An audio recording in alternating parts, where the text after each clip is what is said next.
आपण मैंने केबे रुटी सेकार रसुण को छड़े कि छड़े ना ना तो आज ये टिप्स देखला पर आपण मैंने घंटाकर कम मिनिटे केमी करेंगे तार गोटे सुंदर ट्रिक आपण मानी आनी। जय Jagannath, welcome back my YouTube channel. केमती अच्छा सांग मैंने ईश्वर कृपार समस्ते भल थे। तो चलते देखी ना मोर फास्ट टिप्स कौन अच्छी।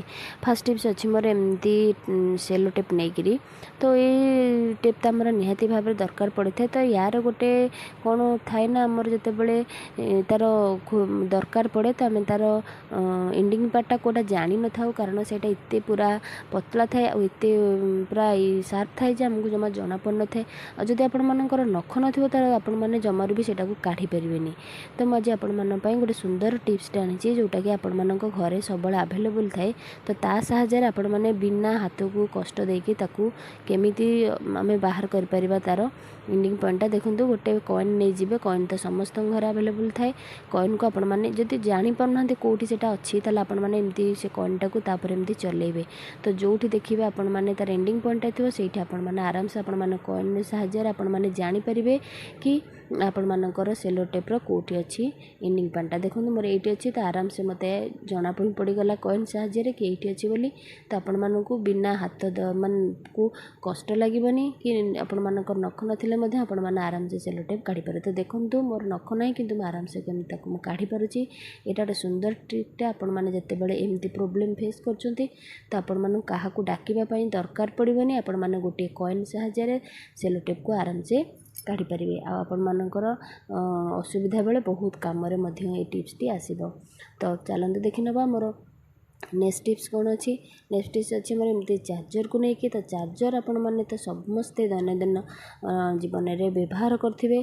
तो चार्जर रे कौन ना बहुत तारटा तार बहुत लंबा थाए। तो जदि आम कौन जगह को ट्रावेलिंग करने जाऊे घरे भी जदि आपण मैंने जदि चार्जर को टिके नाकू रखापी चाहते अल्प जगार तो सहीटा आपण मानक आज सेयार करेंगे। जदि भल लगे निहाती भाव गोटे लाइक शेयर सब्सक्राइब करने आदौ भी भूलें। आ जो मैंने मो चैनल नुआ थे प्लीज सब्सक्राइब करेंगे। तो देखो अल्प टिके तार को आगू रखिकी आपण मैंने देखो जमती मु गोटे हाथ में प्रेस करके रखी तार को आपण मैंने सेमती टिके प्रेस करके टाइट आपण मैंने टिके नाकू ताकू फोल्ड करने तार को। देखो मो 4-5टा फोल्ड मोर हो गला। आ चार्जिंग पॉइंटा जोटा अच्छी आम ताकू आम कौटी लक करवा देखो से आपण मानक देखी आगू को देखले ही आपण मैंने जानीपारे मझे जमार भी स्किप करेंगे ना।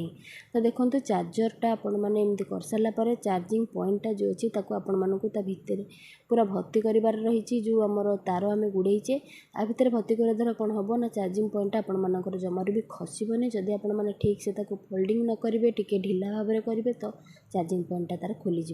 देखो गोटे को हुक्रे आपण मैंने टंगई पारे। आपण मैंने देखो कम समय तार पूरा सेव हो आपण मानक तार माने अपरिष्कार हेनी कि आपण मैंने ठीक समय अल्प जगार देखो चार्जरटा को पूरा सेव रखिपारे कि सुंदर देखा जाउची फोल्डिंगटा। आपण जिते बड़े भी चार्जर रखुंट तो यही टाइप रखुद गोटे जगार आपण मैंने 5टा चार्जर को आराम से रखिपारे। आशा करी टिप्स आपण मैंने निहाती भाव में कम आसो। लास्ट टिप्स अच्छी मोर रसुण छड़ाइबा को लेकिन। तो गोटे रुटी सेकार आम केमी रसुण को छड़ाइबा तार गोटे सुंदर टिप्स आपण मान सहित सेयार करुँची। जिते बड़े आम नॉनवेज कौन रेसिपी तैयार करूँ तो रसुणर टिके इम्पोर्टान्सटा बहुत थाए। और रसुण छड़ाइबा कथा है आपण मैंने जानते आम हाथ को बहुत कष्ट होता है। तो ताकू आम बिना कष्ट केमी माने बहुत जल्दी बहुत रसुण आम माने मिनटे छड़े पारिबा। तो तार गोटे सुंदर टिप्सटे मुझे सहित सेयार करी। देखो फास्ट टाइम बड़ बड़ कुला रसुण नहीं तो आपण मैंने जदि छोट नौकरी आउटे अधिक ने तो गोटे जगार आपण मैंने देखो प्लास्टिक बाउल नहीं तो रसुण पार्टा आपण मैंने देखो बहुत हार्ड थाए। जदि आपण मैंने नख न आपण मैंने तो जमार छड़े ही पारे तो बहुत समय लगी थाए कि बहुत सहजर आपण मैंने केमी घंटाकर कम मिनटे करेंगे तार गोटे सुंदर सल्यूशनटे मुझे। तो फास्ट लास्ट पर्यटन वीडियो को देखो जदि भल लगे फ्रेंड्स मान सहित सेयार करेंगे। तो रसुण आम केमी रुटी सेकार छड़ाइबा सेटा आपण मानक निहाती भाव में आश्चर्य लगुथ। तो आश्चर्य हबार जो मैंने तो वीडियो को फुल देखले ही आप जानीपारे कि मुझे रुटी सेकार केमी रसुण को छड़ाऊँ। रुटी सेका तो समस्त किचेन आभेलेबल थाए। तो आम से रुटी तो सेकी था तो रसुण आम से केमी छड़ाइबा। तो देखो ଆପଣମାନେ ଏମିତି ରସୁଣ ରଖିଦେବେ, ତା ପଛପଟ ଯେଉଁ ମେଣ୍ଟଟା ଦେଖନ୍ତୁ ସେଇଟା ଟିକେ ହାର୍ଡ଼ ଥାଏ। ତ ଆପଣମାନେ ତାକୁ କ'ଣ କରିବେ ନା ଏମିତି ଛେଚି ନେବେ। ଆପଣମାନେ 2-4ଟା ଛେଚି ସାରିଲା ପରେ ଦେଖିବେ ରସୁଣର ଯେଉଁ ଉପର ଲେୟାର ଚୋପାଟା ଥାଏ ନା ସେଇଟା ପୁରା ବାହାରି ପଡ଼ିବ।